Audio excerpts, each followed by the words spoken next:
Another day, another bit of cozy horror with your favorite narrator. Or, I hope I'm your favorite narrator. Hey everybody, it's Dr. Plague. Welcome back for more cozy horror with me, Dr. Plague. So, let's get right into it with more great stories and more great times. Living out in the middle of nowhere is kind of a mixed bag. It has its ups, it has its downs, it has its problems, and it often has its solutions. But today, we're going to explore a story about someone living way out in the middle of nowhere. Because sometimes it's not so great to live in nowhere North America.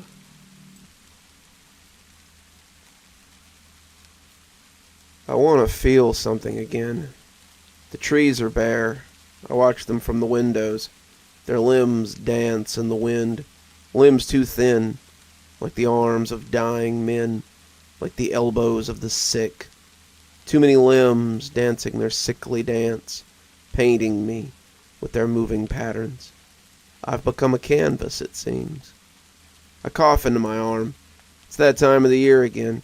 Nearly winter, and many of us are coughing. An elderly couple walks by the window, hand in hand, and for a moment they're on my chest, because the sun is low.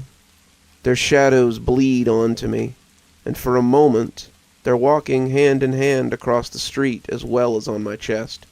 It was just a moment, though, before their journey made them leap off my shoulder and onto the wall. The man lets go of her hand and coughs into his fist. Out of sight now, but very much in my mind. I envied the couple. I want to be in love. I want to know that feeling again. Any feeling. Oh, but I do know one feeling. It's the only feeling I can recall for certain, 'cause it's the last feeling I ever felt. It lives in my head like a memory, and when I want it, I can conjure it up from deep below the surface, like a demon from hell, or the spirit of a dead and buried horse. Something wild and fierce to ride, a surfer on a rogue wave. Sometimes I do just that, just to feel one thing, anything. Fear. Suffocating fear. Abject fear. Fear, fear, fear. I look for it now, and bring it to the surface. I dig it up.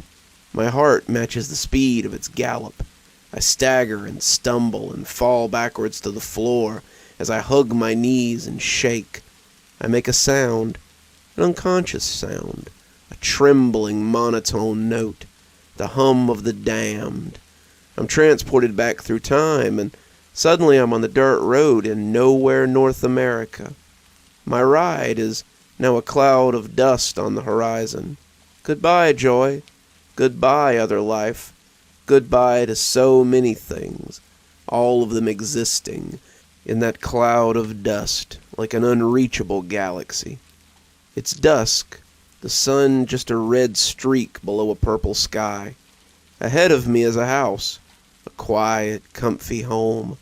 The lights are on and cast a tungsten orange glow. Beside the house, there's an axe lodged deep into a stump beside a woodpile. It's my parents' house, and I know it well. I've contributed to that woodpile. I bet that the bottom of the stack could have been my work. The crickets own the night. They play the same song on their endless arena tour. It's a fan favorite. I'll admit that growing up in this bucolic countryside had its luxuries. The clean air, the smell of earth, the lilting hills, the surrounding vibrance and vitality of every living thing. The very ground was rich and fertile, and inside our house, each window was really a painting, and the paintings moved when I moved. The people were kind and neighborly. It was quiet and peaceful and perfect, but something lived with us there. Something cruel and malevolent lurked in the shadow of each peaceful night. Something as rotten and damp as the wood at the bottom of the wood stack invading our comfy home. I knew it because I had seen it around, watching us, waiting for an opportunity to pounce. I heard it in the silence of the laundry room as I walked by towards the warm, welcoming light of the kitchen. I saw it contort on the walls, black and gangly, too many limbs, thin and sickly, but smiling. It was a disease, and its smell was noxious. I left home early, 16 years old. My parents may not mind living in a haunted house, but I couldn't stomach it. It plagued my mind with troubled thoughts, and I knew that pretty soon I'd do something bad, something terrible. I needed to escape. My thumb took me all the way from nowhere North America to everywhere Earth. I was a rambling man, a hobo king, a rebel and a bum. I got into drugs, fights, bad situations, good situations, all kinds of shit. My life was saturated and beautiful. I was a walking outlaw. I've heard songs about me. I left that peaceful, comfy home and never looked back. I chose to live rough, down in the weeds. I got a phone call one day. I'm not sure how they got my number, but my father called me up. I hadn't spoken to my parents in years. I thought about them nearly every day, but I was on the run. My dreams sometimes took me back, and in my dreams I had premonitions. A cloud of blackbirds covering the sky above my parents' house. A lonely sky of nowhere North America. And on the roof and the eaves and the gutters, they sat and cawed and watched me approach with their terrible ink-splotched eyes. My father's voice was on the phone then, and I was telling Janet to shush, but she was naked and tugging on my sleeve. I told her to hush, but she wouldn't, so I put a finger in my ear and listened to my dad. He sounded sick. He was sick.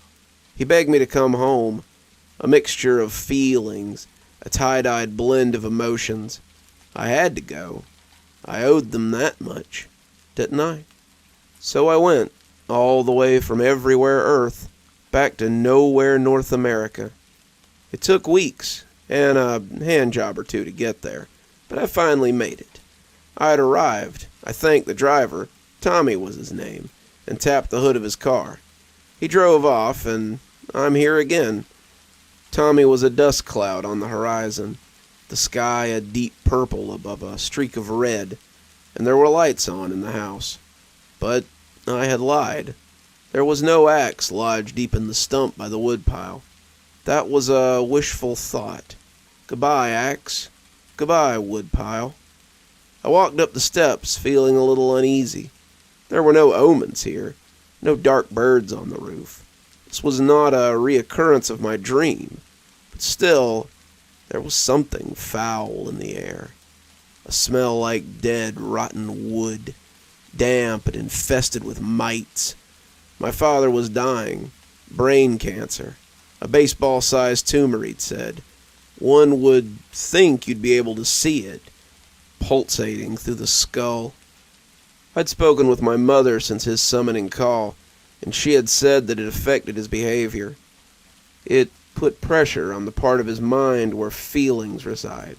He'd cry for no reason at all. He'd laugh like a child as he swatted at flies. His sickness pressed the keys. He was a carousel of painted horses.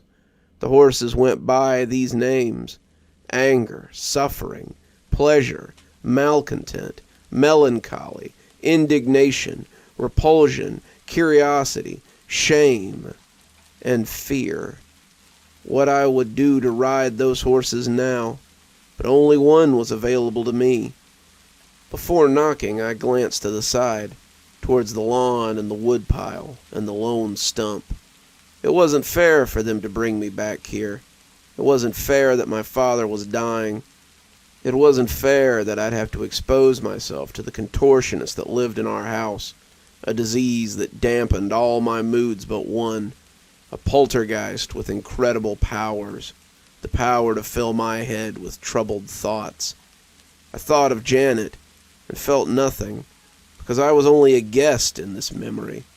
In the moment, though, in the actual moment that I thought of her, I felt a pang of longing, and for a moment, felt like my heart was attached to a grappling hook, and I reeled on my heels as I tried to step forward, towards the house in its orange glow.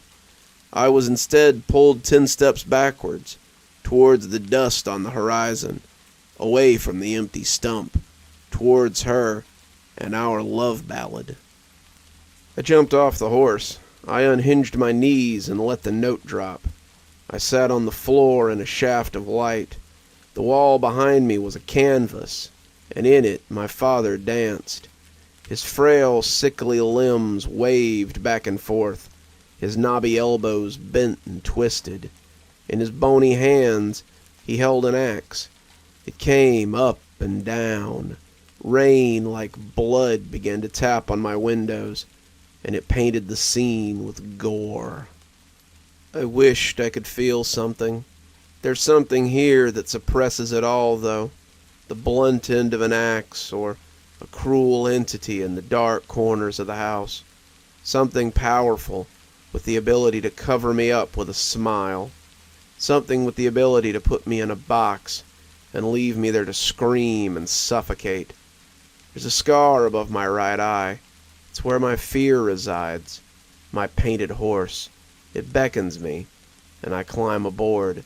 It brays, wild and fierce, and I ride that rogue wave with my arms around its neck. I hug my knees and begin to hum. I tremble.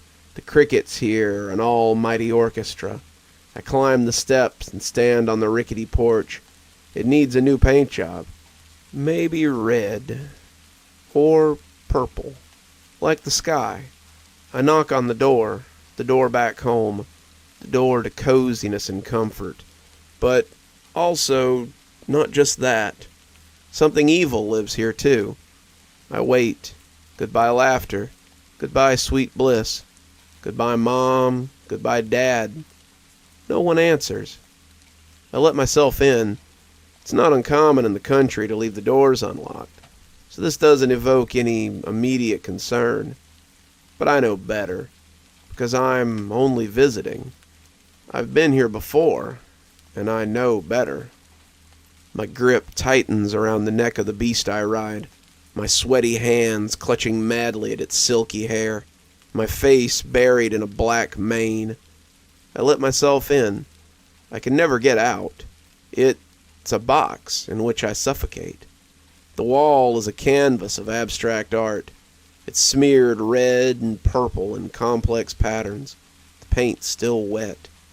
The floor is where you dip your brush, a spreading puddle. My father greets me with a half smile. One side of his face remains in a palsy frown, but the other side of his face was alive and exuberant, exalted even. He must have been very happy to see me, because he practically erupted with lunatic joy, and he danced up and down and did a little spin. And behind his shoulder, something pitch black, black as the eyes of the birds in my dreams, watches us and smiles at me with black teeth. It lifted a thin black hand in a nice to meet you wave. Goodbye, love. Goodbye, trust. My father's arms were thin as my thumb. They were long and skeletal, weak, his legs unstable stilts, shaking under his weight. He held his arms up above his head, and in his hands was an axe. My mother lay at his feet, an open sack of spilled tomatoes, her eyes like empty pits, dead and glaring, admiring the art on the wall. Goodbye, Faith. Goodbye, sweet lullaby. I turned around and stared out at the world through the still open door. A dirt road in the bucolic countryside. A purple sky above nowhere North America. Home, no more. The crickets hit a crescendo, and it was all I could hear. And then I turned back to the horror that I faced, and my father was right before me, exalted, insane, a man possessed. His feeble arms had wondrous strength, for he brought the axe down hard, blunt end first, and it got me right above the eye. Goodbye, feelings. I did not fall unconscious. My vision blurred, and my right eye watched my father dance through a red veil. The artist came in for another stroke, but I knocked him aside. I wanted to scream because the ride was out of control, the carousel spinning too fast. The family I left, the family I always knew was there if I needed them, the family I would have returned to eventually, and the puppeteer in the shadow of the laundry room, standing there, smiling at me. I turned back to my father, who was still within the grips of his frenzy. He wasn't really my father now. He was a skeleton from a zombie flick, and he had strings coming out of his back, strings that led to the laundry room, much like the tether around my heart that led back to Janet. My father was at its mercy, and it did with him as it would. His arms danced above his head, his legs shook at the knees above the shins. I swallowed dry fear. It tasted like venom, and I calmly plucked the axe from his broken-looking fingers. He was agitated and scratched at me. He called me a whore. My father called me a whore. I walked through the front door and gently closed it behind me. My father did not follow. I descended the steps that once led to my childhood home, and in the purple night I swung that bloody axe into the stump where it belonged. I sat down in the grass, a front row ticket to the cricket show, and hugged my knees and joined their song. The song was called Hum of the Damned, and it was a hit. I got off the horse then, the ride finally over. I don't know why I put myself through that sometimes, but I can't go too long in this apathy. Even fear is better than nothing at all. I left my room and the two-way window. Two-way because it was itself just a painting. And when I moved, the painting moved with me. But also, when the sun was angled correctly, the objects in the painting cast themselves through, onto the chests of the viewers and the bare wall beyond. But the sun was low now, a red streak on the horizon. I worked my way slowly, each creaking step. I did not want to wake my new roommate. He nested silently in the laundry room.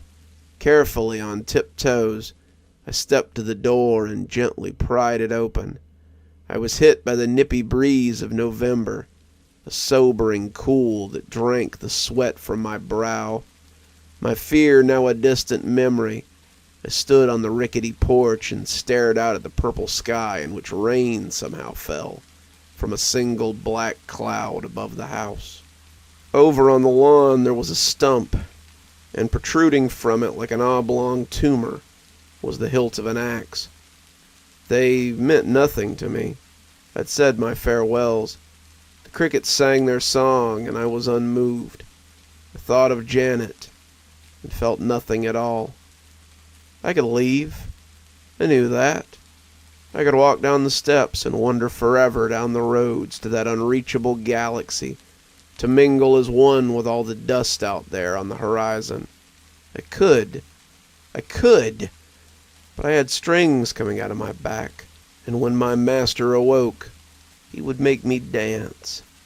I sighed out of habit, because I really didn't feel like anything that should have resulted in a sigh, and went back inside.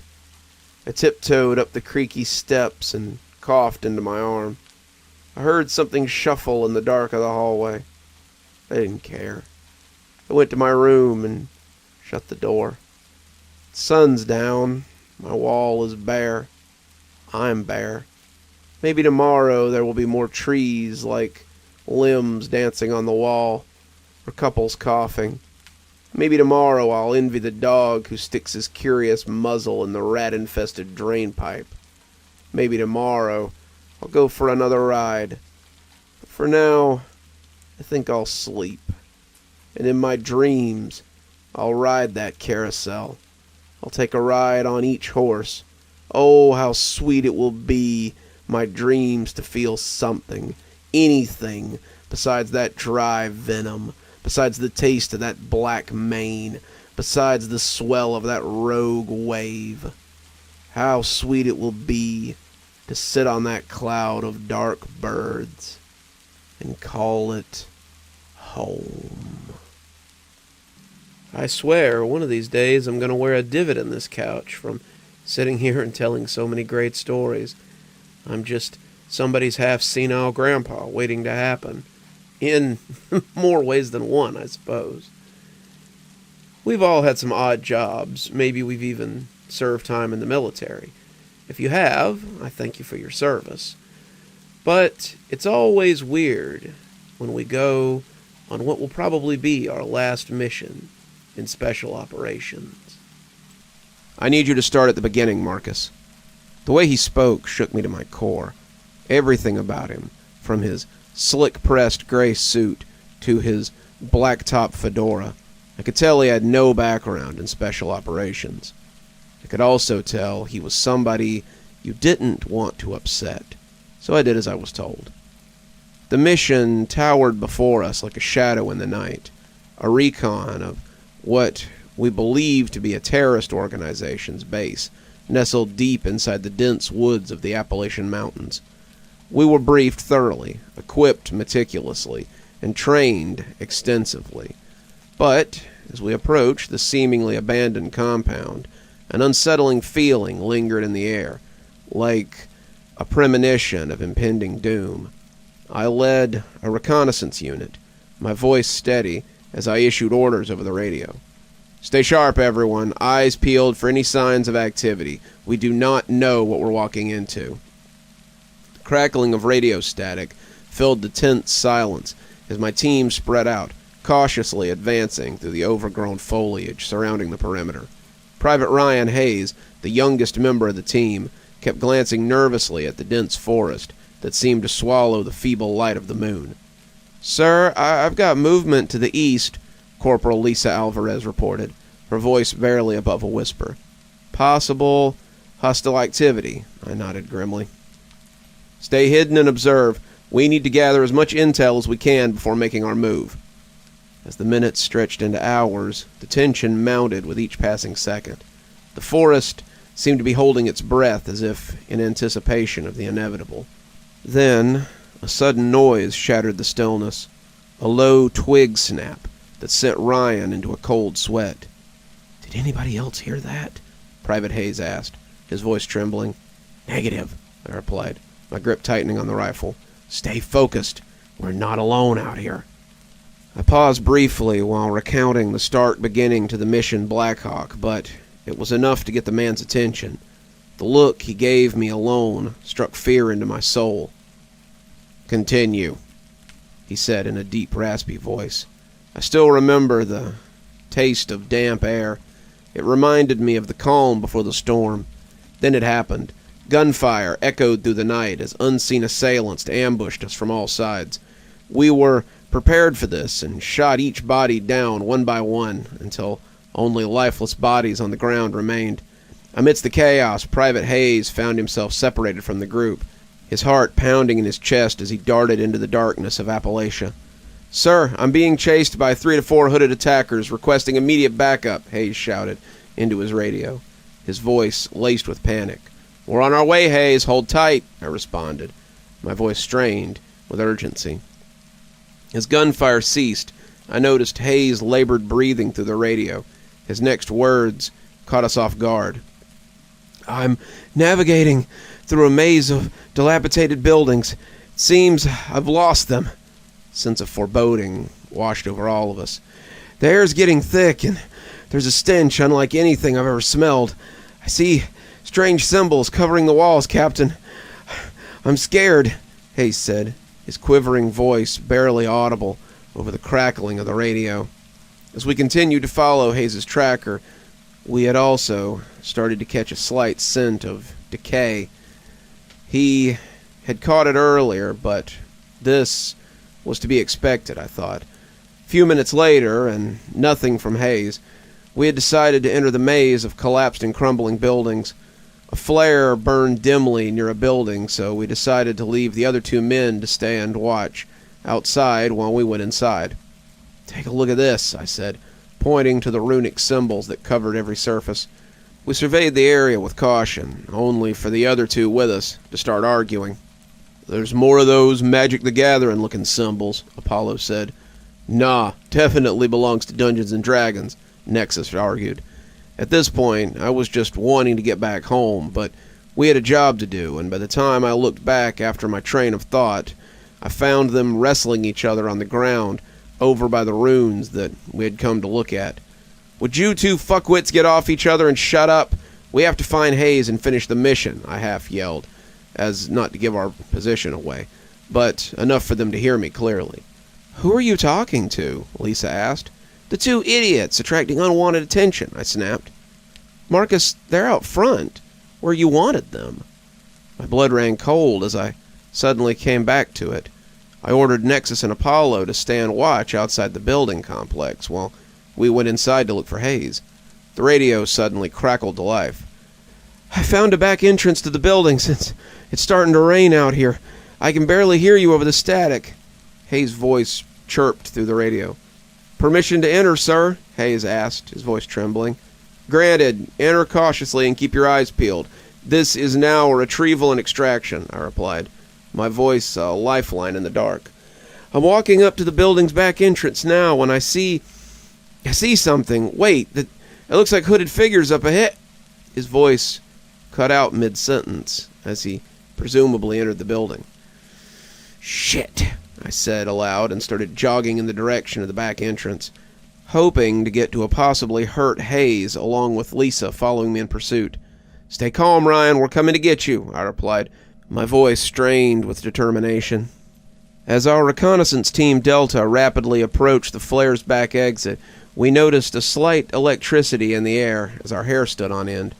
When we first stepped foot into the building's back entrance, it was almost as if we had been put straight into a humid freezer, the kind you'd find at Uncle Mickey's house, and boy, it was freezing. The second thing we noticed was Hayes' rifle, empty. This made no sense, as we'd heard 0 gunfire moments before. Me and Lisa were confused, but we had to move and make the extraction successful. "Apollo, Nexus, report in," I said over the radio, but I got nothing but a buzzing, crackling sound in return. "Signal must be weak," I muttered. Me and Lisa traversed the building's interior, our steel-toe boots hitting the wet floor. There was a tension in the air, and I knew why. Lisa doubted my ability to lead us. I swear I caught her eyeing me a few times. As we continued our imperial march down the hallway, we had encountered the dog tags of our boy Hayes. Not a good sign in all this. "Hayes, come in. Are you injured?" Nothing. Just static. But a slight slur came out of the radio, like someone trying to speak for the first time. "Hayes, Nexus, Apollo, is that you? Come in." To our horror, the room we ended up walking into while distracted by the radio was, there's no good way to put it. It was filled with bones of all sizes.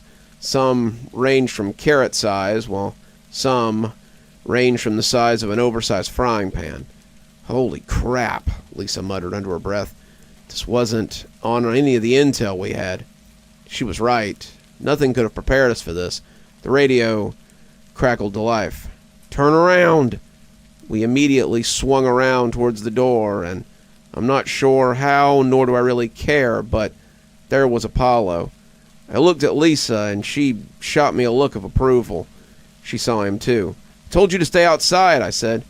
"Sorry, our position was compromised, and we had to get the hell out of there," he explained. Where is your great dungeon master buddy Nexus?" I asked, with a touch of annoyance. "I don't know. We ran in 2 different directions," he said. They could have got him for all I know."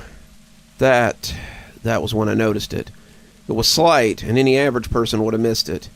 His eyes. I was shining my flashlight straight in his face, yet I saw no reflection in his eyes. First I chalked it up to delusion, but the more I examined his physical appearance, the more irregularities I saw. His hair was slightly darker, his skin paler than usual. He seemed taller at one point. The teeth, when he showed a grateful grin looked irregularly sharp, almost dagger-like. It appeared that Lisa hadn't seen what I was seeing, because she gave him a firm handshake as they set off to find Hayes and Nexus. He also had a tinge of blood smeared on the toe of his steel-toed boot. As they left the room, I trailed behind, making sure to keep an eye on Apollo. "Hello," a familiar voice said over the radio. Ryan sounded off. I didn't know how to describe it. He prolonged every word he said as if he were unsure that was the word he wanted to use. "Ryan, is that you?" I asked. "Yes," he responded. "Tell us where you are. We need landmarkers." "Go past," he said. "Can you repeat that?" I asked, but there was silence. It was as if he were choosing his next words very carefully. "Ryan, we need you to be more specific on your coordinates," I ordered in a stern, monotone voice. When he didn't respond, I ordered Lisa and Apollo to follow me deeper into the building that we had entered. I was trying to rationalize it by telling myself Hayes was probably slurring his speech due to the fact it was super cold and he could have hypothermia. Is it just me, or is it getting colder the further we go into this crumbling building? Lisa said, to no one in particular. "Can I get a minute to collect myself?" I said to the old agents that were collecting my memories like bees on a flower. They nodded and took a sip of water as they sat on the metal table in the room we lingered in. After half a minute, I continued my account. We had rounded the corner, and we saw a figure just standing there in a dark hallway. It nerved the hell out of me, since it stood like a statue and as quiet as an asylum chamber. By the look of it, the figure had a uniform the same as the one we were wearing, which seemed odd. "Is that you, Hayes?" I called out towards the unmoving figure. It didn't respond, didn't move an inch to the sound of my command. Just as a precaution, I ordered the others to check their ammunition and point it forward just in case it got messy. And just then I noticed Apollo didn't have his rifle, which greatly confused me. "Apollo, where's your rifle?" I ordered. "I lost it in the scramble me and Nexus had earlier when the terrorists ambushed us, whilst waiting outside as you ordered us to," he replied, looking pale as he probably recounted it in his head. I gave him an angry stare, but shot my gaze back at the still unmoving figure. I held my hand up to tell Lisa and Apollo to stay put, as I slowly closed the distance between me and it. As I came within a few feet of it, I poked the figure in the back with the tip of my rifle. It promptly fell over with a deafening, dull thud. "Holy Jesus on a skateboard!" I half yelled when I realized it was Nexus's uniform, with his dog tags around the mannequin's neck. It was a mannequin, which scared the shit out of me and the others. How in the hell did this uniform and all get on a mannequin that just so happened to perfectly fit its clothes? This shit show was already making no sense, but now I felt like this was a low-budget nightmare. "They must have got him and done this as a sick joke to toy with us," Apollo said in a shaky voice. "We don't know that, but it is indeed a grim possibility. We got to remain on point and hope for the best, even though this job is never always about happy endings," I told them, sadness in my tone. We started checking and sweeping every room we came across, only to find nothing but dust and static on the radio, until we either heard a response on the radio or we came across any of our lost teammates. About 12 rooms down the hallway, we found a door slightly ajar, which we found all the others shut tight. I halted the unit and made a hand signal to proceed with guns drawn into the room. 3, 2, 1, I counted down quietly. When I hit 0, we entered the room with a slight pace in our stealthy entrance. To this very day, I wish we had left that room alone, but we had a job to do. What we found was Nexus. Well, what was left of him. You could barely call it a human. The mangled remains of Nexus lay sprawled amidst the surrounding rubble, an art piece of carnage. His form resembled a pulpy chaos, with flesh torn into ribbons and organs strewn about as though crafted by a butcher catering exclusively to Bundy and Dahmer themselves. Limbs were twisted at an unnatural angle, bones protruding through torn skin like jagged spears. Chunks of flesh had been ripped away, leaving gaping wounds that oozed crimson onto the ruined floor. His face contorted in betrayal.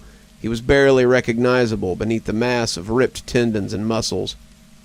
Eyes stared listlessly, wide with terror, while lips peeled back in a silent scream, revealing broken teeth protruding from the back of his throat and neck, as well as partially, and having his own tongue bitten off, hanging out of his mouth like a dog with its head out a car window. A rusty piece of rebar was protruding from the back of his head and out through where his left eye should have been. It was a scene of unimaginable horror, a testament to the merciless brutality of whoever had done this to Lieutenant Gabriel Nexus, and as we stood amidst the carnage, the realization dawned upon us that, in the darkness of the crumbling labyrinth, something merciless lurked, its bloodlust insatiable, and its thirst for harm unquenchable. "We need to get the hell out of here," I said out loud. Apollo and I shared the same unspoken thought, a lingering question that danced on the edge of our minds, until Lisa voiced it out loud, cutting through the tension. "Do we radio home base and request the dreadnoughts? Even if we do, which we should, I doubt they'd send them. It's not disastrous enough for them to intervene. Plus, those guys out there are just muscle. They'll shred everything they see," I replied, my confidence tinged with uncertainty. "It's worth a shot. Otherwise, we can always just bail in the armored truck we arrived in," Apollo said. "We'll be toast if we bail, whether or not the base agrees," I countered, my voice edged with a sneer. I thought over our options, and it became clear that there were no good choices. Stay and risk further danger, or call for the extraction and face potential consequences. Calling in the dreadnoughts wasn't viable either, as they were essentially a last resort. "Unit Delta to base, do you copy?" I asked sternly into the receiver. "Base to Delta, copy. What's the situation?" the man on the other end asked with curiosity and professionalism. "Delta unit to base, we've got a KIA and an MIA. Multiple hostages surrounding the compound. Request immediate backup," I conveyed, a hint of panic evident. When the base hadn't responded right away, worry gnawed at my mind. Had we lost connection? "Base to Delta unit, backup denied due to current situation. Be advised, we are detecting multiple signatures around the area you are located in." "Delta unit to base, roger that. We'll be on site until the threat is neutralized," I confirmed before signing off. With no backup en route, we were left to fend for ourselves. As I straightened my back, I saw Hayes limping towards us, his condition shockingly worse than I imagined. His skin drooped in some areas and stretched thin in others, a grim sight that made my skin crawl. "Hayes, is that you? Where have you been?" I asked, a mix of relief and anger in my voice. Hayes barely acknowledged my presence. His demeanor was unsettling, but before I could dwell on it, I spotted a few flashlights in the distance, coming from the group of 3 people patrolling the area. I thought to myself that I'd have to grill his brains out later when we got back to base, if we finished this mission alive. I was about to brief the team on our next move when I realized that Hayes was missing again. Alarm bells rang in my mind. Hadn't I just seen him a moment ago? "Did anyone notice Hayes?" I asked, a chill creeping up my spine. "Yeah, he said something about scouting a vantage point down the hill," Apollo replied. "Check on him. Make sure he's okay," I ordered, my unease growing. "That directive will haunt me forever, Agent..."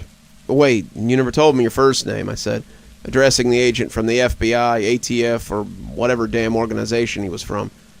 "I suspect you're delaying what you must disclose, eager to return to your solitary abode and share this tale with your online acquaintances. But should you do so, I have no choice but to imprison you for violating the NDAs I'll provide once the story concludes. So refrain from inquiries and proceed," the seasoned individual growled, his voice resonating with the weight of years and authority, leaving me shaken to my core. "Apologies," I murmured. Apollo had ventured off to check up on Hayes, and I noticed a few figures tentatively crouching alongside the building, just a floor below us.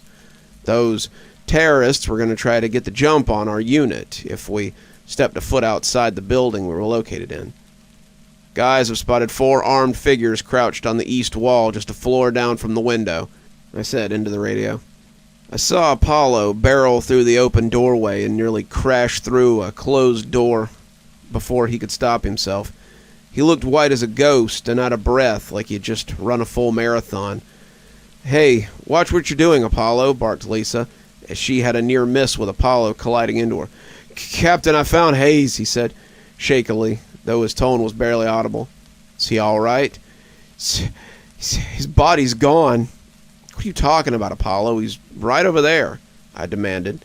"His body is gone. Only his skin's there," Apollo said, his knees buckling and shaking under his weight. I hadn't realized at the time. It took me a few seconds to process what he had said.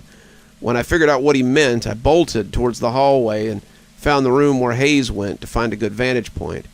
When I finally found the room, I goggled at the sight in horror. Before us lay Private Hayes, or what remained of him, a ghastly mass of shredded skin draped over the cold earth.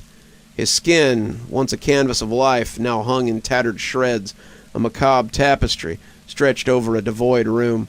With only his skin remaining, the flesh was shredded strips like a shedded snakeskin.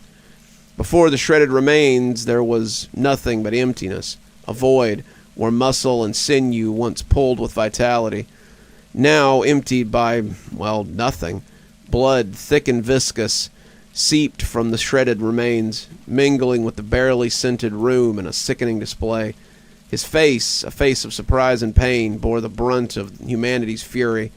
Eyes, wide with horror, stared sightlessly into the abyss, their once vibrant hue now dulled by the chill embrace of death. Lips, torn and mangled, were frozen in a silent frown, a testament to the unspeakable damage that he had endured. Amidst all the desolation, one thing was clear. Private Hayes was beyond salvation. Apollo appeared behind me suddenly with a surprisingly calm expression.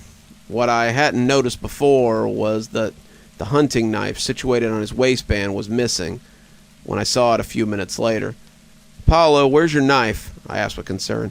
"Probably lost it in the ambush earlier," he said nervously. "You better be right about that. Don't lose weapons the terrorists can use against us." At this point, Lisa tried to look around the doorway, but we had subdued her efforts and forced her away from the room. We needed to radio base so we could leave, with or without their permission.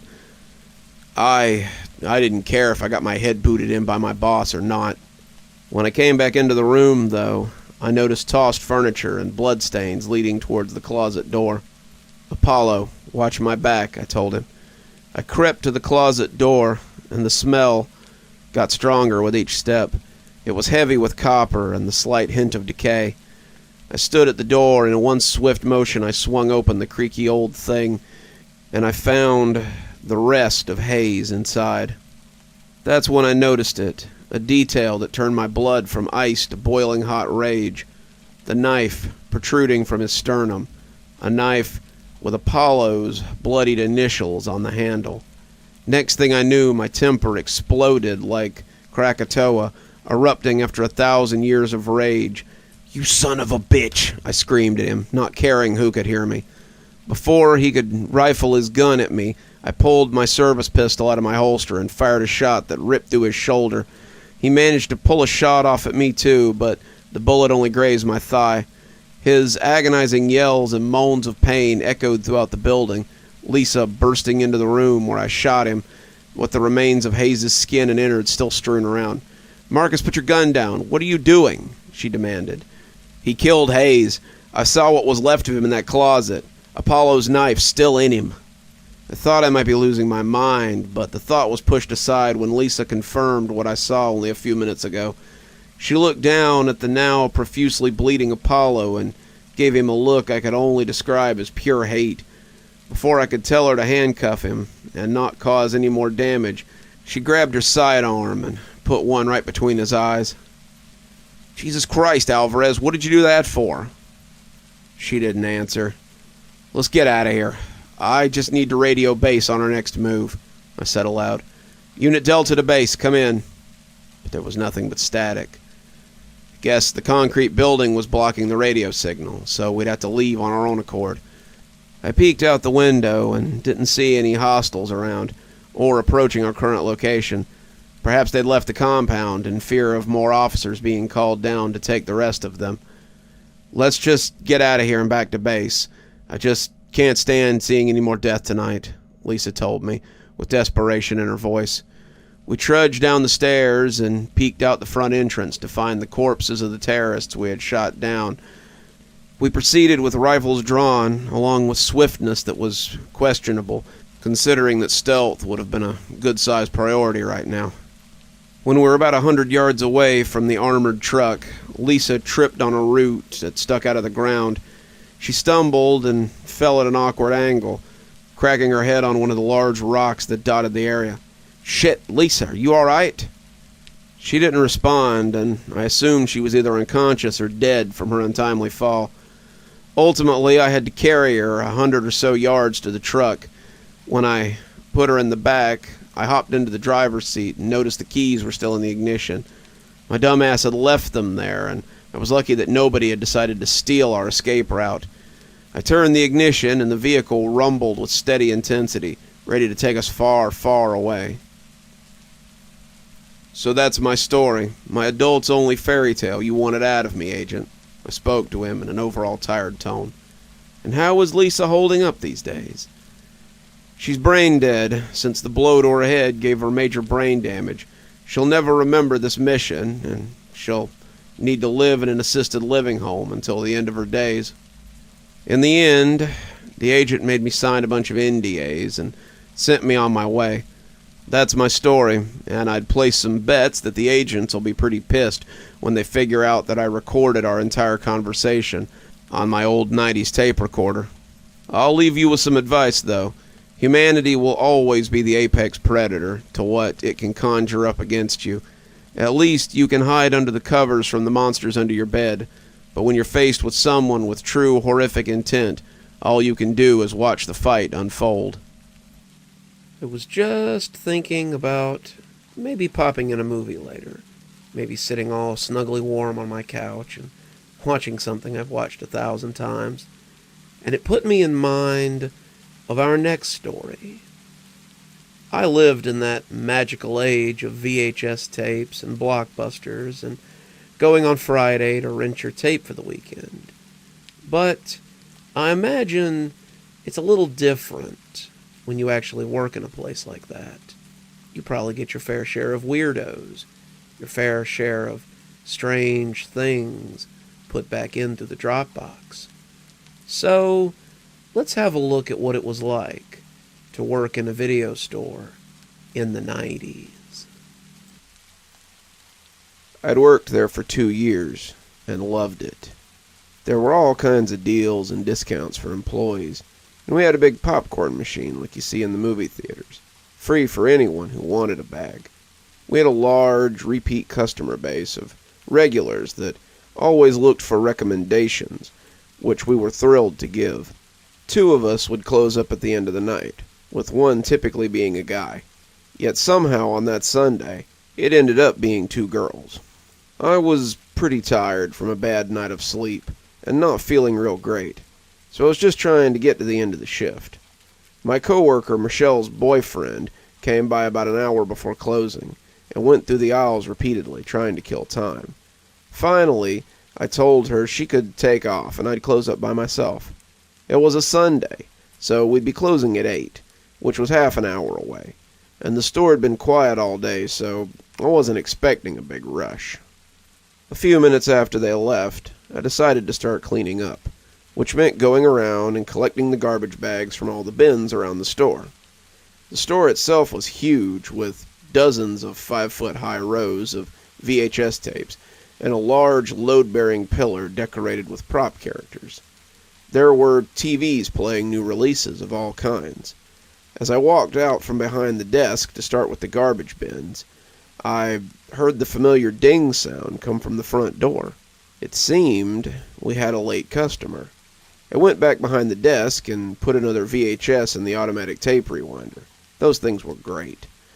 As the tape rewound, I tried to get a better look at who had come in, but they'd turned down the first aisle, horror, and the shelves and one of the large pillars blocked my view. I waited for them to move out from behind the pillar, but they stayed there. Then the tape popped up in the rewinder, and I let out an embarrassing gasp. I kind of winced at myself as I replaced the tape in the plastic sleeve. I set another tape to rewind and decided to start collecting the garbage near the front. When I got up to the horror aisle, the customer was gone. The store was quiet. I walked down the aisle and turned to the right where I could see down 2 more rows. There was no one. I went down another row and walked out to the main aisle leading to the desk and came face to face with the customer. He was a man in his mid-20s, about 6 feet tall. He had long jet black hair and was dressed all in black. He had on a dirty leather jacket and wore chains with pentagrams and goat skulls. The Satanist look wasn't exactly intimidating back then, as it kind of blended in with the punk crowd in the area. I couldn't tell which side this guy was on, but there was something behind his eyes that made me feel cold. He stared at me, long and hard. It was the most uncomfortable I'd ever been. Neither of us spoke, and for a moment, I thought he was going to rush me. Then the tape rewinder popped up and killed the tension. I let out a nervous laugh, and he smiled at me like he'd known me my whole life. "Good evening," he said, and walked past me. I croaked out, "You too," as I heard the front door open and close in that familiar jingle. I turned and saw the man outside, walking off towards his car at the far end of the parking lot. It was 7:45, so I decided to shut the store down early. The man left a lasting impression, and I called my boyfriend and told him to be there at 8 to pick me up. I locked the front door and felt a lot better. I picked up all the garbage and put it away. Then I went back to the front desk to empty the till, and that's when I saw something on the counter. It was a VHS tape in a plastic container. The man must have returned it. Only, it wasn't one of ours. It had the same kind of clear plastic holder we used, but it didn't have a sleeve or a jacket from our store. The tape inside it had a sticker on it with a name written on it. It said, Melissa. That's my name. The tape wasn't rewound. It was as far to the right as it could get, like it had been watched to the very end. My hands were shaking, but I managed to put the tape in the rewinder. It was an automatic reaction. I wasn't even sure I wanted to watch the tape. As it rewound, I argued with myself over what to do. I thought about not watching it, but knew it would eat away at me if I didn't. I thought about waiting for my boyfriend and watching it with him, but he was a hothead, and if it was something bad, I could see him going postal. I decided to watch it by myself in the back office. My finger had hovered over the play button, but eventually I pressed it. The tape started with static, then an image took over. It was a grainy handheld camera, held by someone in the driver's seat of a car that was moving. The holder of the camera was trying to keep it steady while they drove. After several seconds, the available hand turned the steering wheel, and I caught a glimpse of something out of the windshield that I recognized. It was the glowing sign above our store, South Coast Videos, in neon. I watched the car pull into the back end of the parking lot, right where the man had been going earlier. The camera pointed at the front entrance of the video store, and waited. A family car entered the parking lot. My boyfriend. It pulled up in front of the store, and I watched myself kiss him as I got in. The video cut to footage from a new day and another work drop-off, this time by my parents. It showed another and another, over a dozen cuts of me getting out of the car and going into the store. Then the video showed me coming out, going into whichever car was picking me up that night and driving off. In the video, I recognized the pants I was wearing from the previous day and realized I was watching footage from last night. I watched myself get into my parents' car and drive away. This time, the camera followed. The driver was tailing us, and it stuck with us all the way home. I watched my parents' car pull into our driveway. The camera focused on our house, number 42, and then cut to black. For a moment I thought that was it, But the tape had more. A new image flickered on. It said it was just after 3 a.m. It was from inside the car again, and it was pointing at my house. The driver's side door opened and the camera got out. It moved across the street and towards the side of the house. The camera pointed in through the window along the side as it moved towards the backyard. I saw the living room, the dining room. They were both dark and empty. At the back door, there was a fumbling and jangling before a small metal tool was brought out and jammed into the lock. It was twisted, and the door popped open. My heart went from beating 1,000,000 times per second to not at all. The man was inside my house. The camera switched to the grainy night vision and moved through the empty kitchen. It entered the living room and looked at photos hanging on the walls and books stacked on the shelves. It took the whole room in. Then it turned to the staircase that led up to the bedroom. The camera moved up the stairs quietly and reached the second floor. I pressed stop on the VCR. I wasn't sure I wanted to continue. I reconsidered getting my boyfriend and asking him to watch and tell me what had happened. But I had to know. I pressed play. The tape began with the camera looking left, then right down the hallway. I knew that to the right was my younger brother and sister's room, and to the left was the bathroom, my parents' room, and mine at the far end. The camera started left, focusing on the door at the end of the hallway. My door. The camera moved past the bathroom and my parents' room without slowing. Came to stop on my door. A hand reached out and turned the knob. It opened a crack, and a hand slipped in further, bringing the camera with it. My bedroom door closed with the man on the inside. The camera found my bed, and there I was, sound asleep. My thumb hovered over the stop button on the VCR, ready to end whatever it was about to see before it traumatized me for life. The camera was placed on my desk, facing the bed. The man from the store came into view. He carried a rag in his hand. I watched him creep up onto the bed, easing himself across it until he was over the top of me. Then he pressed the rag down over my face. My body trembled and shook and then went still. I pressed stop and threw up in the garbage bin beside the TV. Watching the attack, I'd gotten a horrible, familiar feeling, like a forgotten memory, reappearing after being lost. I took a few minutes, collecting myself, before deciding once again that whatever happened to me on that tape, I needed to know. I pressed play again, and there was the image of my unconscious body in my bed, being straddled by a black-clothed goth psychopath. The man pulled the rag away from my face.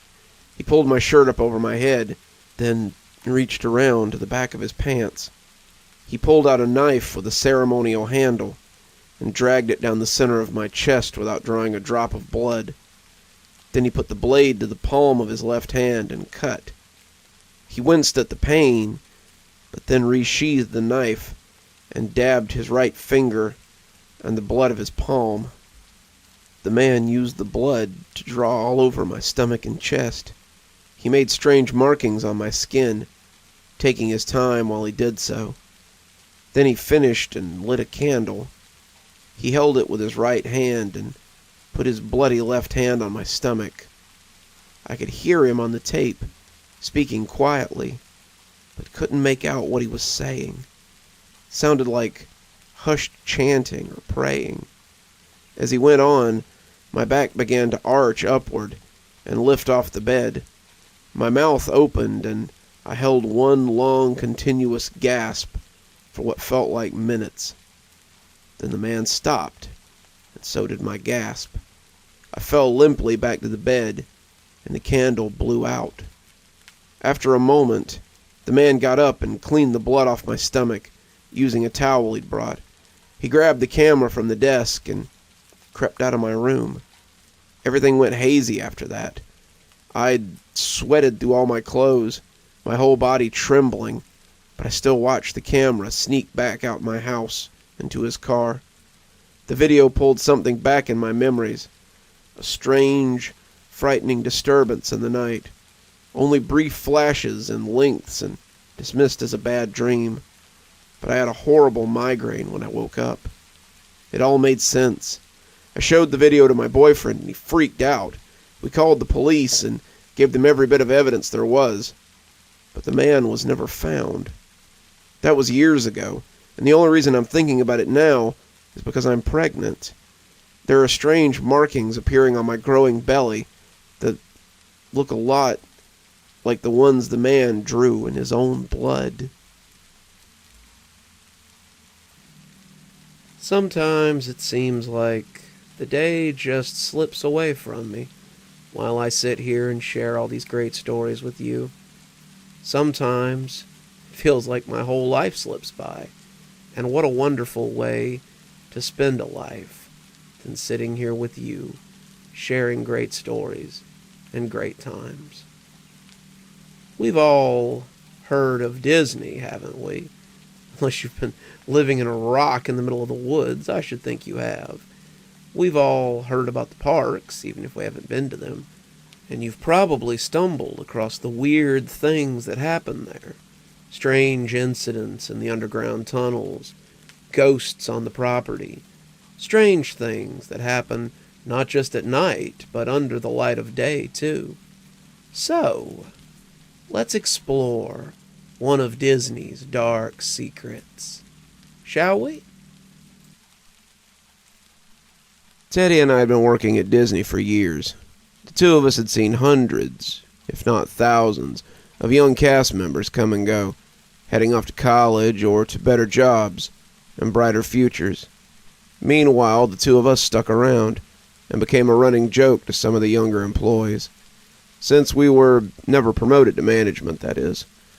Most of the lower-level members were young, in their early 20s or late teens, and to them, it was just a part-time gig, a way to raise money for college or to pass a bit of time until their real lives and careers began. But Teddy and I were lifers, and some would say losers, although I would never attach that label to myself willingly. I'd heard it whispered enough times to know that it was what other people thought of us.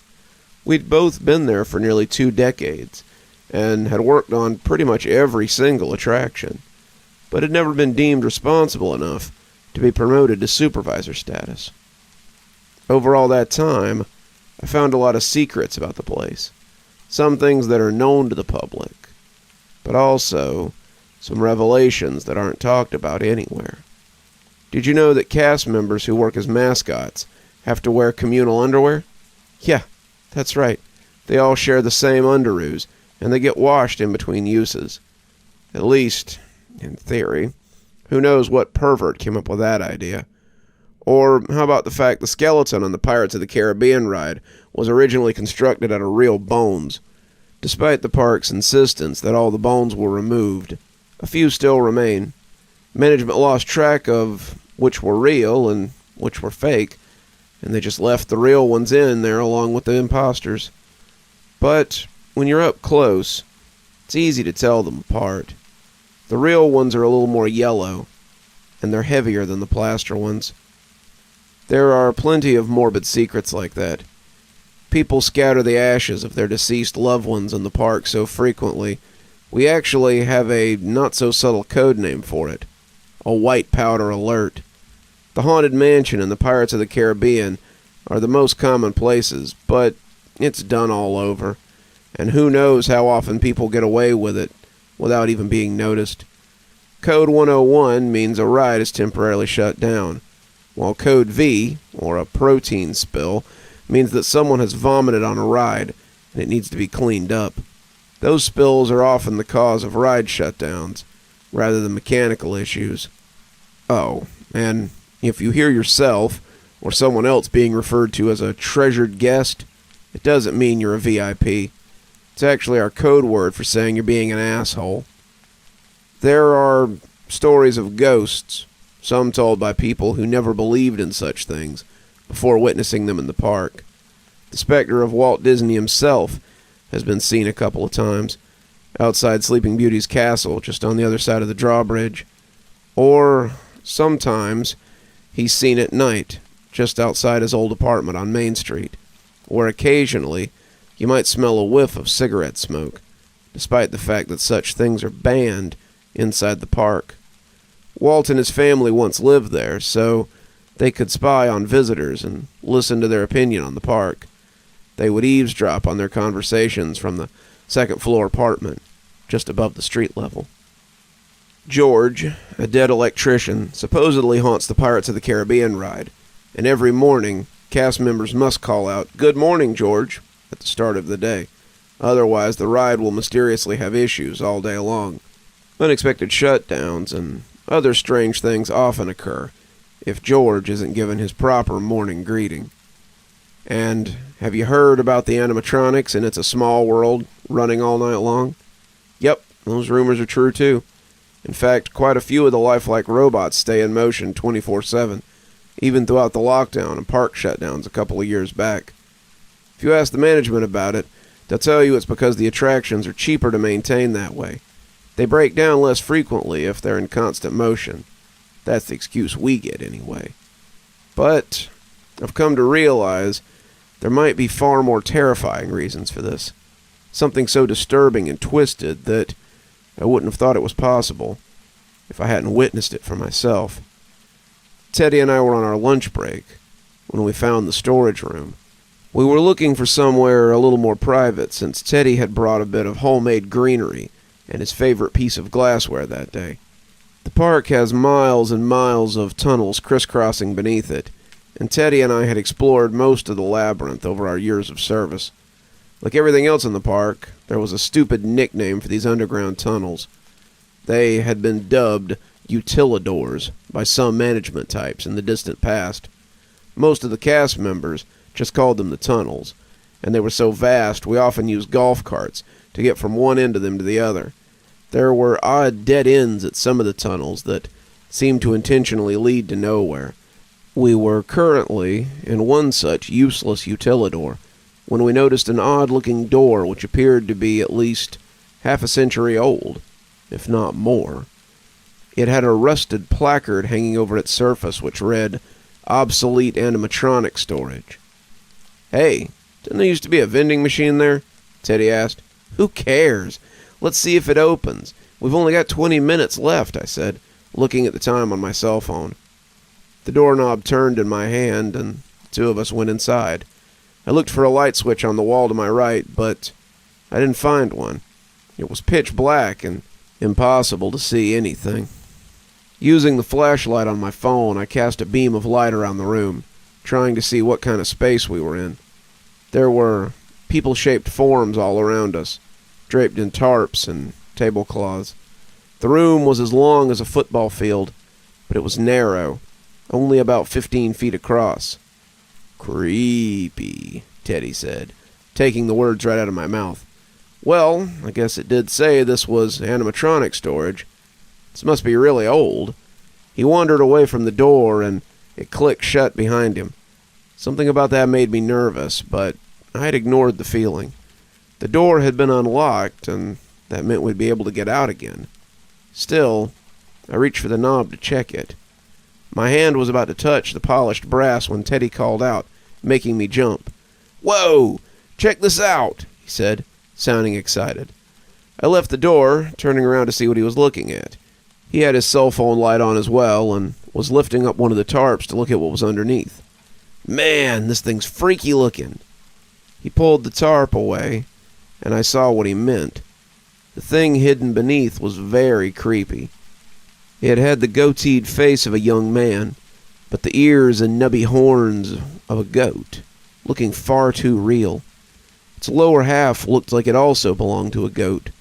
The thing reminded me of a satyr, those drunken, lustful half-goat gods from Greek mythology.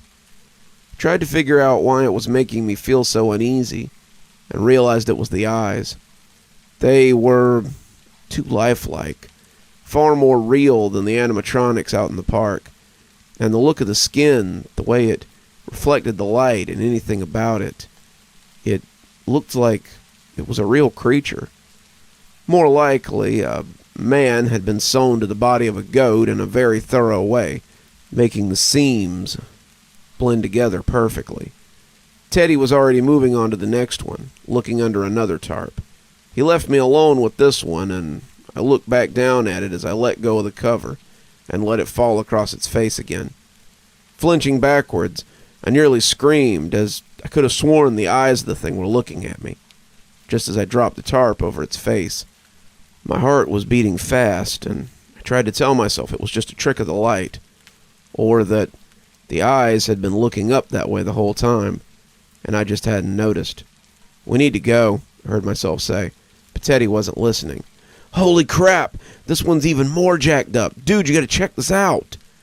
I opened my mouth to say, "No, let's get out of here," but my words caught in my throat. The satyr creature under the tarp was clearly moving now.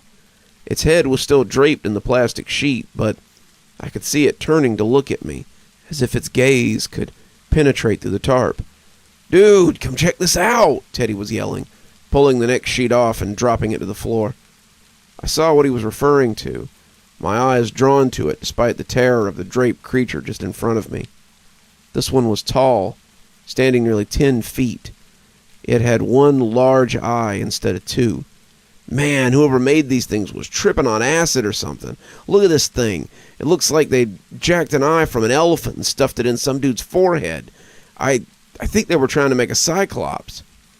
I could barely hear him, as now the thing in front of me wasn't the only figure in the room which was moving. To my left, the entire row of covered forms were beginning to stretch and turn as they woke up from whatever sleep they had been in. Some were tall, some were short, like the satyr thing on my right, but all of them were alive. I realized it was very cold all of a sudden, and realized I could see my breath steaming out in the air. A compressor groaned to life, and I saw a nearby vent cough out a frosty plume as if something had been jammed or broken and was suddenly operating again. The temperature in the room began to plummet, and a second later, I was freezing cold, the rushing air chilling the back of my neck.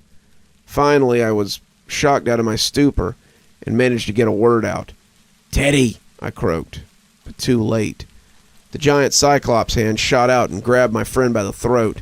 It lifted him up into the air while his legs kicked and his arms thrashed, trying to break its grip. He was choking and sputtering, flailing madly as he tried to free himself.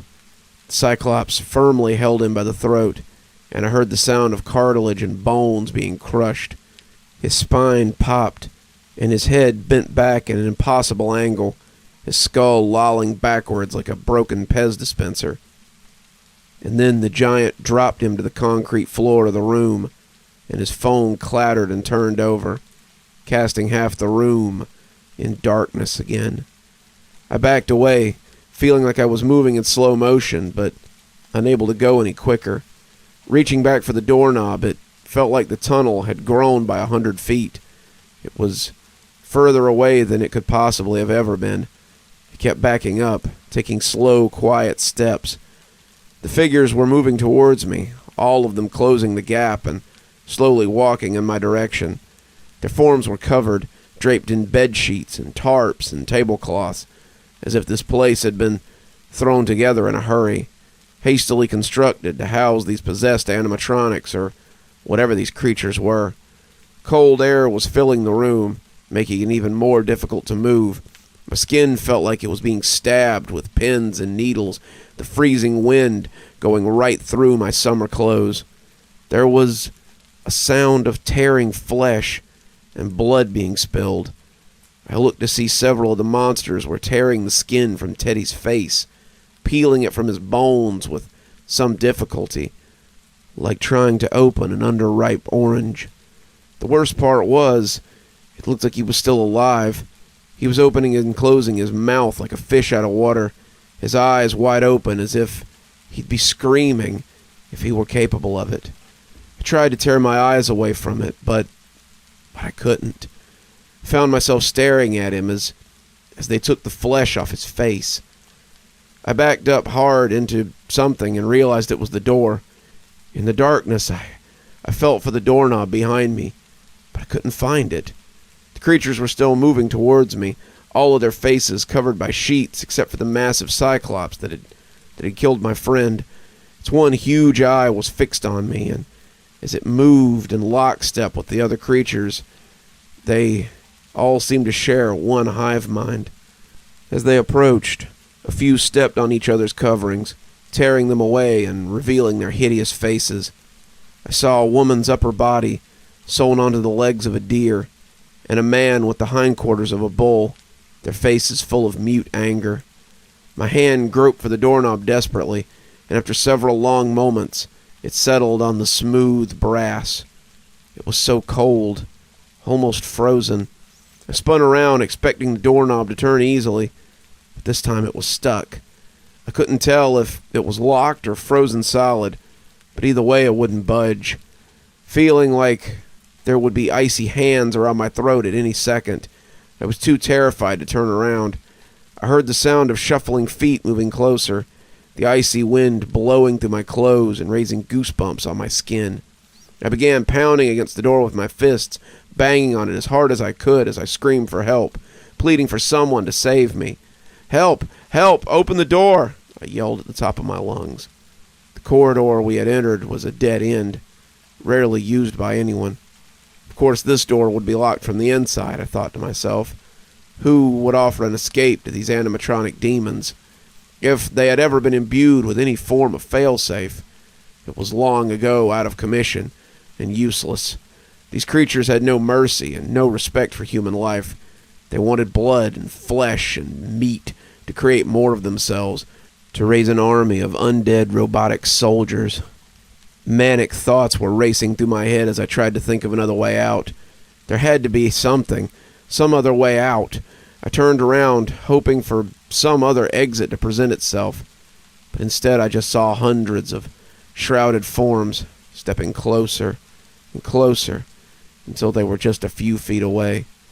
A gurgling, wheezing sound could be heard from behind them, and I realized it was the labored breathing of Teddy slowly dying.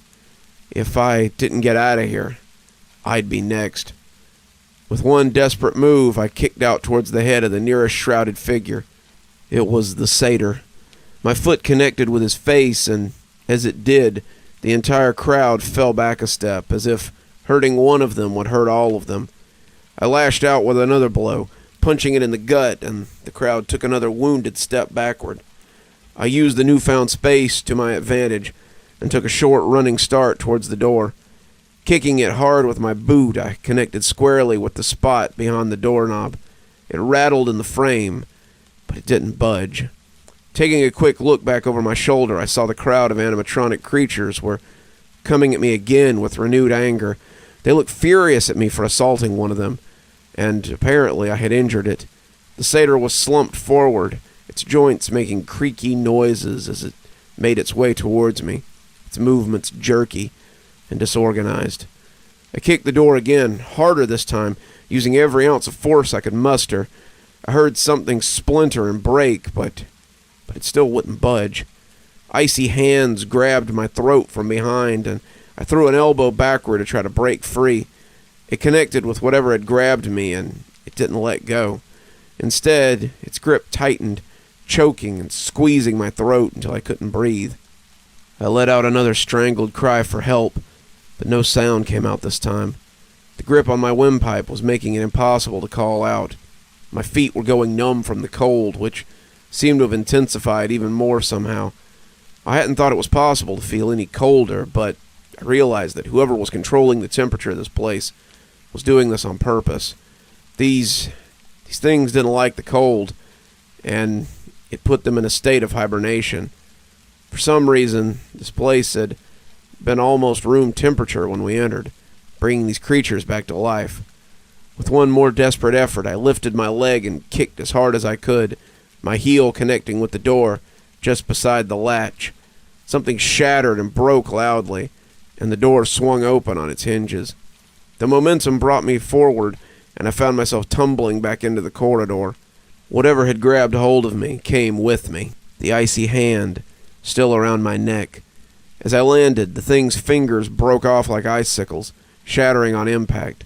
The shrouded creature was writhing on the floor, looking as if it wanted to get up and chase me, but wasn't quite capable of it yet. It was still too cold. I stumbled to my feet and ran from there, not really thinking about my mistake until I was far past that point. When it occurred to me what I had done, it was too late. I had let those things out. I'd opened the door and freed them, and I had allowed the warm air inside so they could come back to life and escape.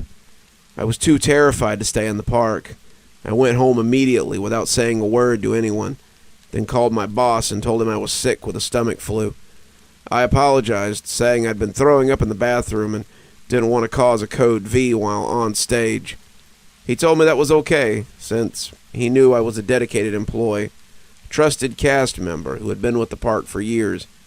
But he did ask if I'd seen Teddy, and I had to lie and tell him I hadn't. I'm supposed to go back to work tomorrow, for the first time since all of this happened. The worst part about it, nobody has reported Teddy missing. His family hadn't called to say anything either. It's almost like none of it ever happened. Except I've got the marks around my neck, the bruises that prove I didn't imagine it.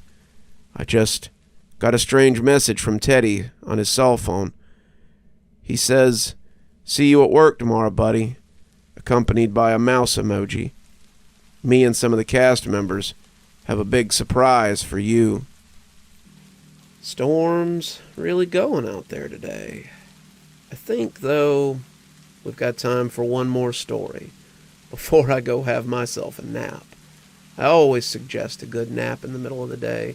It really prepares you to stay up all night listening to spooky stories from yours truly. We've all had our childhood fears.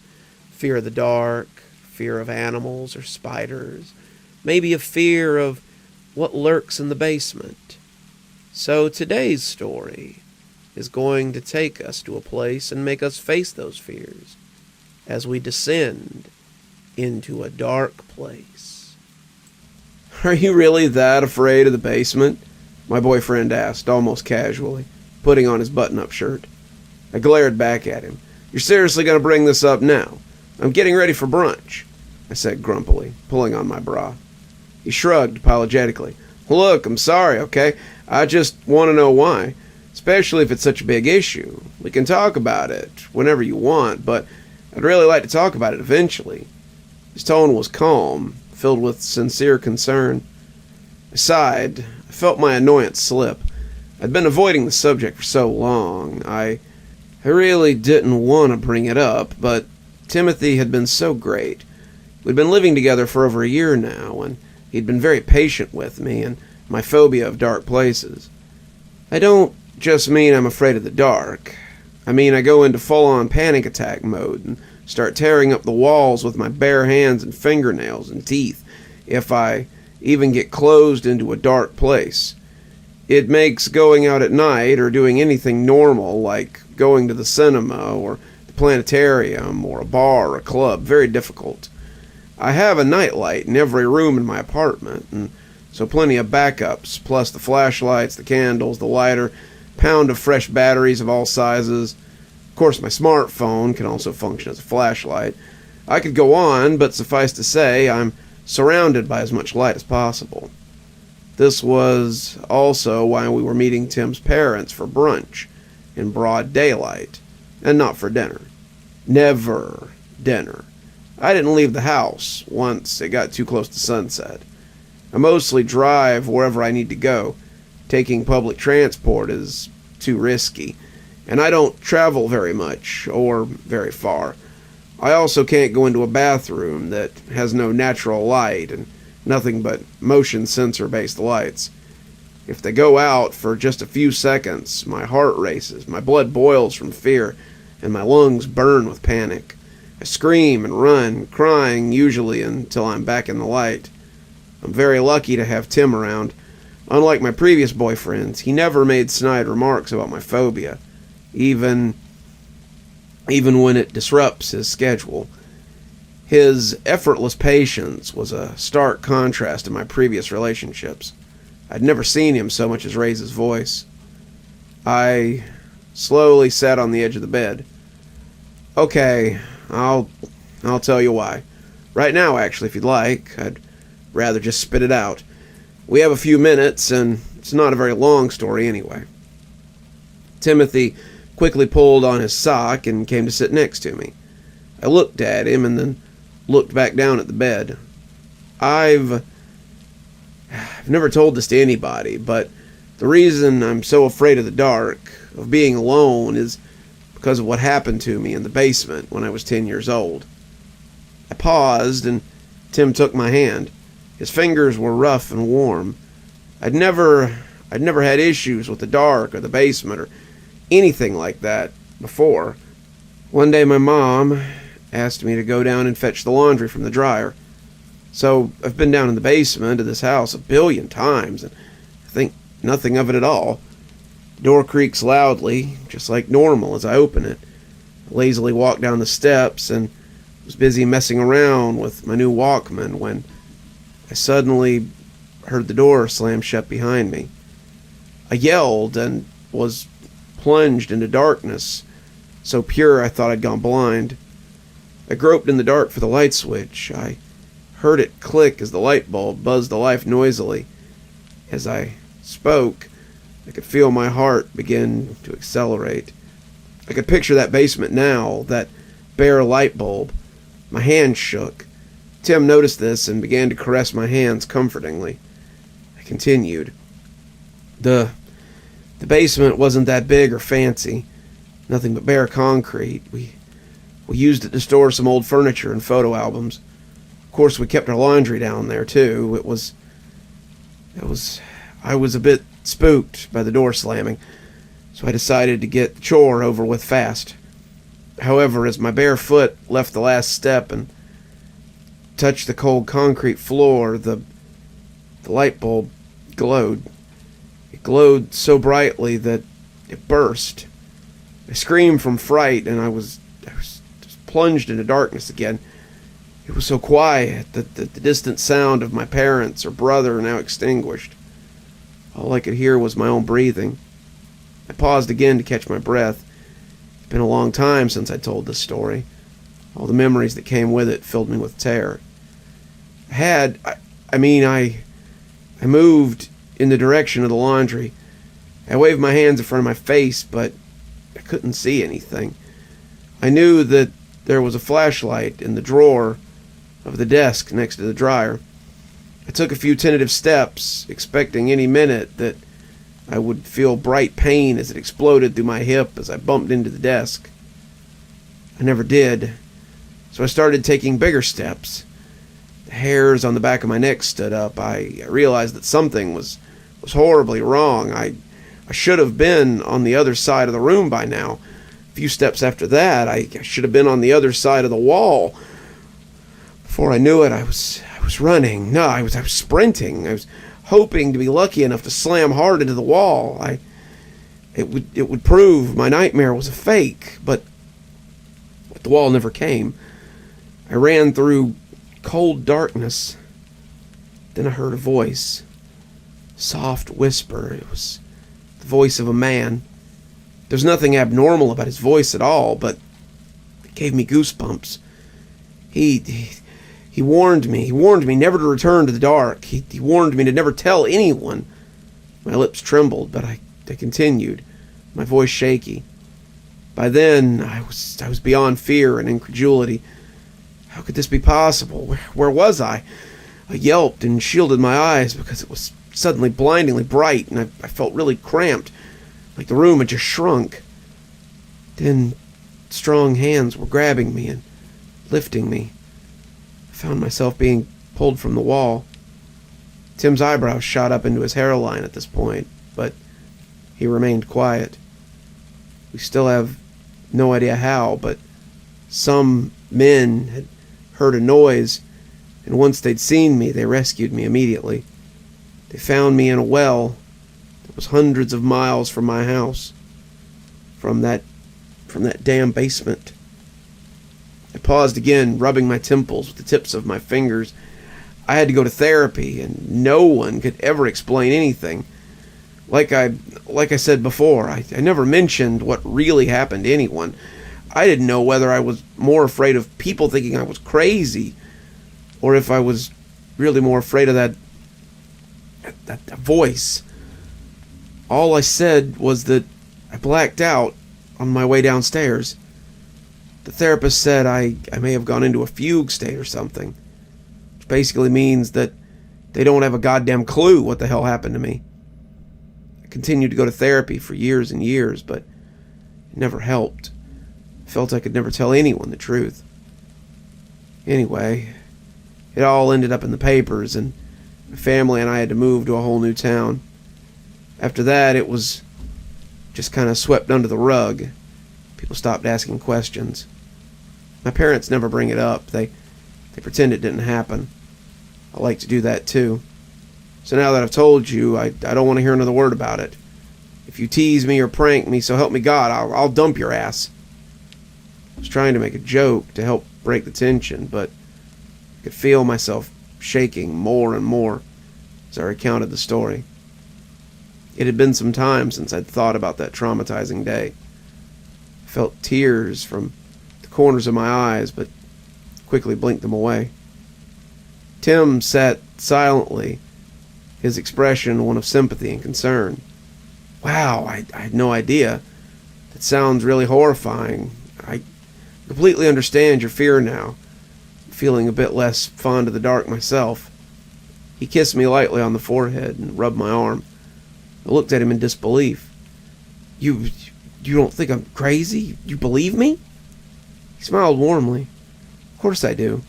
I can totally believe this universe is full of strange, unexplainable, sometimes horrifying things. He paused and looked me in the eye. But are you still okay for brunch with my folks? We can always reschedule, get McDonald's, watch some DuckTales or something. I smiled at him and chuckled. It's tempting, but no, we've booked a table and everything. Besides, it's too short notice now to cancel. Let's get going, okay? I feel okay. It was a long time ago. Tim glanced at me in a way that showed he was wholly unconvinced, but he yielded. All right, my dear. I'll just take the trash down quickly. Meet you downstairs. A few minutes later, I had my makeup on and was waiting downstairs on the ground floor. Tim had left ahead of me to take the trash to the refuse bin in the basement, and I'd expected him to be waiting for me already. But he wasn't there. I frowned, confused. Was he still downstairs? Why was he taking so long? I tried to keep my panic in check, but as the minutes ticked by, my heart began to thump loudly. No. There's no such thing as the dark place. There's no such thing as the monster in the basement. I stammered to myself softly as I tried to force the panic back down into the recesses of my stomach. He's I couldn't end that thought. What if by telling him the truth I'd put him in danger? The voice had said not to tell anyone. I thought that he would only be angry at me. But now, I'm starting to think otherwise. My blood was electrified with terror as I took a small step towards the stairs. The stairway was curved so that the door was hidden. I cranked my neck and peered around the corner. The large metal basement door was shut. Tim? Tim, is everything okay? My voice shook slightly as I spoke, but it was firm and loud. Silence pressed against my ears. I pulled my phone out of my bag. With the tap of a button, a small but bright flashlight switched on and illuminated the hallway. I turned the flashlight towards the stairs. With shaking hands, I took a step forward, started to descend. I halted after 3 steps. I felt dizzy now.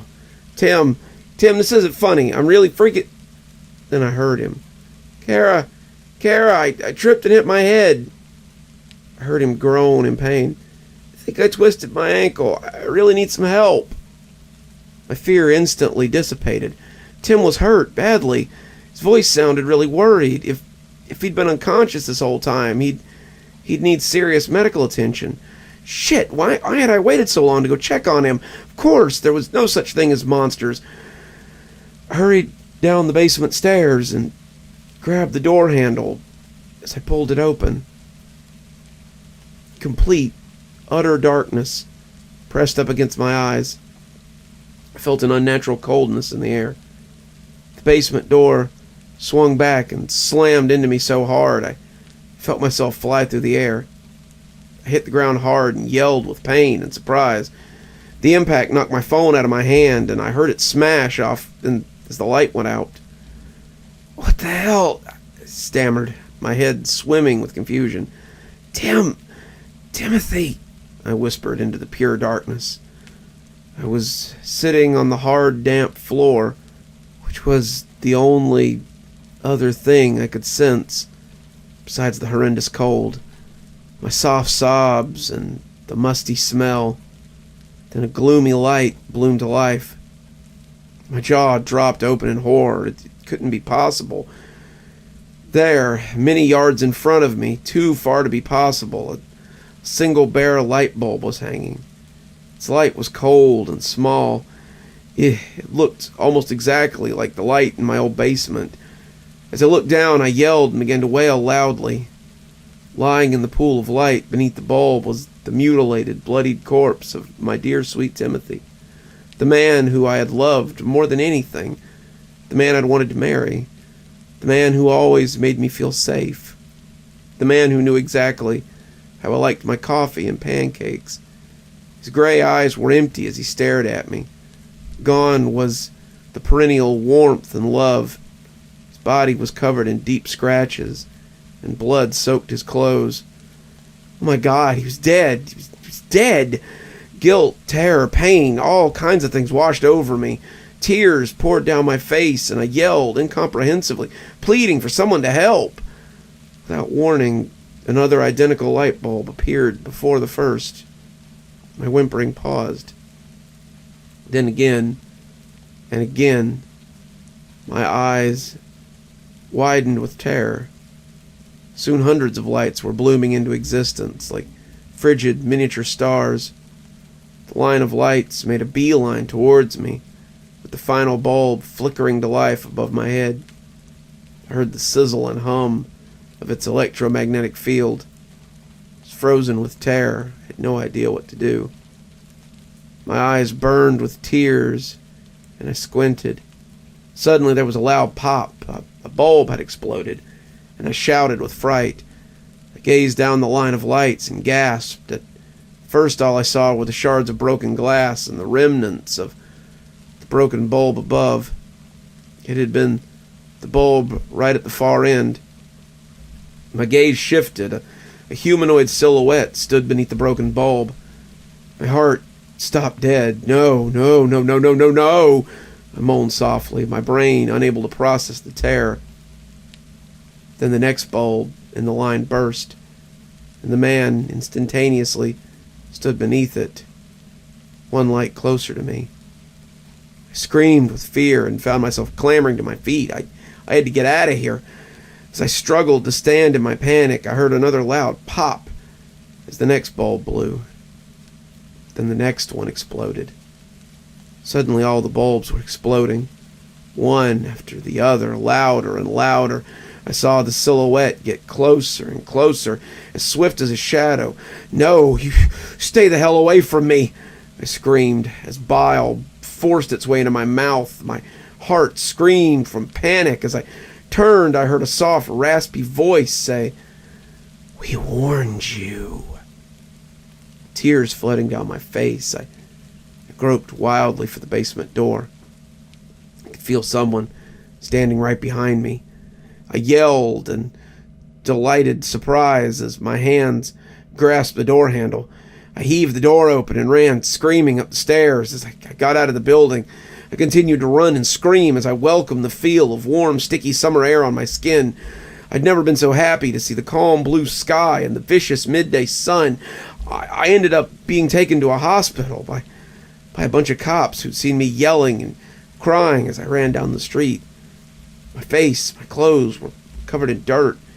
My knees and elbows were scratched, but otherwise I was unharmed. I didn't dare tell them the truth.